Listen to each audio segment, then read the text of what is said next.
my life. The red colour. Whoa.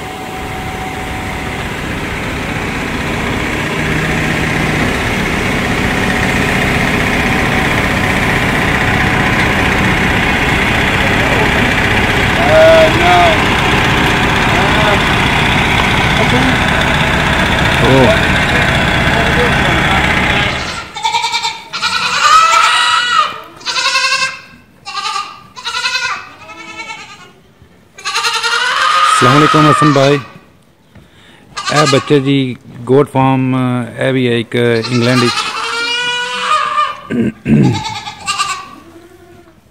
माशाल्लाह बकरियां very nice healthy इन्हां दे अगे है पई है हसन भाई।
Generation by generation, learning.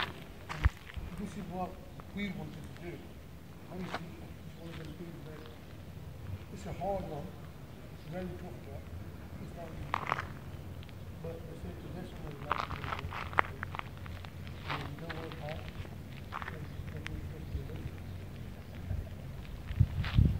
Papa? Yes, let's go.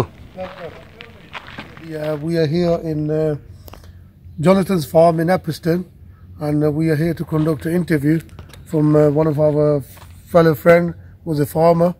As you can see, he's standing on right in front of me, and we are here to take the interview for the goat farm, and we would like to more feedback. I'll just let Jonathan introduce himself, and then we'll ask him some couple of questions.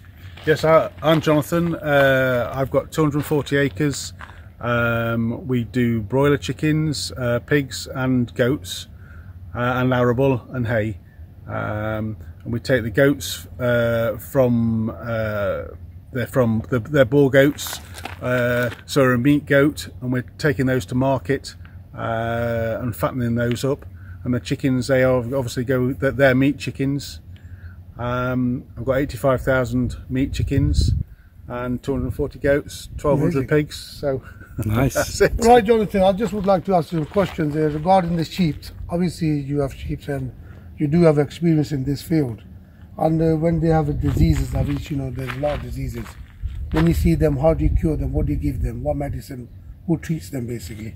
With sheep, probably one of the main things is we have worms. We have a herbal lay with things like clover and yarrow and herbs in it, and they sort of help they kill the worms in the feed. Yeah. But we also do drench them with ivermectin and panicure and stuff like that. Amazing. Disease-wise, probably the other problem is what we get with sheep is foot rot. In between the feet, they go lame. Right. It tends to be, we clean them out and we put I put them in copper water, or spray blue spray on them, and it dries them up. And with that, we're using engimycin treatment or a terramycin treatment for. Are these a specific medications for the sheep, or? Yeah, so well, no, you can use them for any other animals, but this is what we use for the feet and stuff like that. So basically, you can use them for the goats as well. Yes, yes. Goats do have goats have a worm problem. We don't tend to turn the goats out so much. We feed them hay and haylage. Okay. And we fatten those up in probably 9 months to about 35-40 kilos. Okay. And then we send them for slaughter. Then they get slaughtered, and obviously they go to the markets and everything. Yes. So how many goats do you have? What's the capacity? We've got about 240 in total with the youngsters and the mums and the ones that we're growing on for breeding. We keep all the females and we just sell the males. Okay. So you keep the females, so you keep the breed going. Yes, yes. We're trying to expand because they're very difficult to get goats in the UK. Okay, it's the most widely eaten meat in the world, but not in the UK. People don't sort of really like it as much. Sort of Westerners, they're not keen. What would you advise us as a farmer yourself? You've been in this industry for a long time. What would you advise a person like us or any new person who wants to become into this farming field? What would you advise them? What would you say to them? Obviously, depending. What's the message, basically? Attention to detail, and the job's never done. You have to be at it all the time, every day, 24/7. There's always a problem, and if you've got livestock, you've got dead stock. Yes, that's right. So you have to deal with it basically on every day, 24/7. You've got to be alert. Yes, yes. As I say, it is attention to detail. You cut a corner, and it'll come and bite you on your ass somewhere along the line. Yeah, so how long, just a last question for the sheep and for the goats. Obviously they're babies. Yes. How old are they before you sell them on? Probably about 9 months, 9 months to a year. 9 months to a year? Yes. Are they fully grown up? Fully grown, yes. They have plenty of meat on them and yes, plenty of pies and everything? Yeah, yeah. So is there any other advice you want to give us? Feed. Feed, yes. Yeah, what do you feed them? Yes, must be good feed. As I say, we either hay like this here. This hay. This is hay, yes, just grass, dry grass, and or haylage, which is semi-moist grass. We wrap in a plastic like. Okay. I like that one. Yes. The green one. Yeah, yeah. Okay. It is. You get what you put in, or you get what you put in. If you feed them rubbish, they won't do. Yeah, they won't eat it basically. No, no, no. I remember from the old days. I remember if this hay gets wet, they would never eat it. No, they wouldn't even smell it. No, no mind eating. No. So basically, you store this at your own farm, or yes, we make it ourselves. You make it yourself. Yes. Any other breed any other feed that you give them?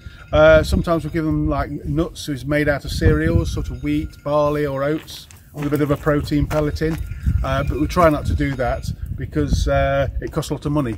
Okay. If I can grow it out on the farm to cut costs, I will do. But I make sure that I grow good stuff. So it's good and healthy stuff, basically. Yeah. Yeah.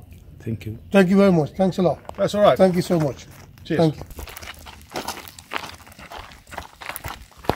Where are you guys from? Nottingham?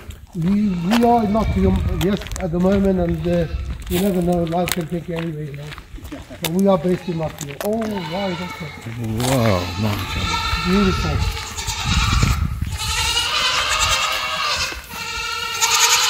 Oh, this reminds me of my old days in Pakistan. So these ones here, they're the ones who are either triplets or they've lost their mums. The ones that are bleating, they'll be bottle feed those think I'm going to feed them. Okay. So that one, the white ones are there together. Yeah, all those ones are those little pens. Yeah, we've been bottle feeding those. Okay. These smaller ones that are not quite as big, these ones here, these are last year's females. Okay. And we will mate those October time. Which ones is like these ones? These ones this size here, these three here. Right, okay. And that's this is actually one of the this year's kids, and so is this one. They're different ages, to different sizes. Okay. And they're just mischievous little buggers, they're getting in the feed. So we started off with a dairy goat because we couldn't buy meat goats. Okay. So we started with, so these ones are dairy goats, ex-dairy goats. We then crossed those with a meat goat, it's called a South African boar goat, to get the boar carcass. Yeah. So that you can see how these are skinny, dairy goats. And then next time the 50% cross, they go more muscular. Yeah, they do, yeah. And obviously you can see plenty of milk in them. Yeah. So do you just, when you, obviously... Maximum milk. We don't milk them. You don't milk them? No. These would have been, if they'd been kept on the farm before, they would have gone through into a milking herd. Okay. But as I But say, you don't do that? No. My main thing is to breed them for meat. Okay. That's all right then, that's good. And I guess that's the oldest one? It's one of the oldest ones. Yeah. You can tell. That's one of the oldest ones. You can always check the signs, you know. Yeah. And you can see the beard as well coming down. Yeah. But they are funny things. Well, thank you very much, Jonathan. It's been a pleasure coming here, meeting you and taking the interview. Thank you so much. And hopefully we'll see you again in the future. Yes. Thank you so much.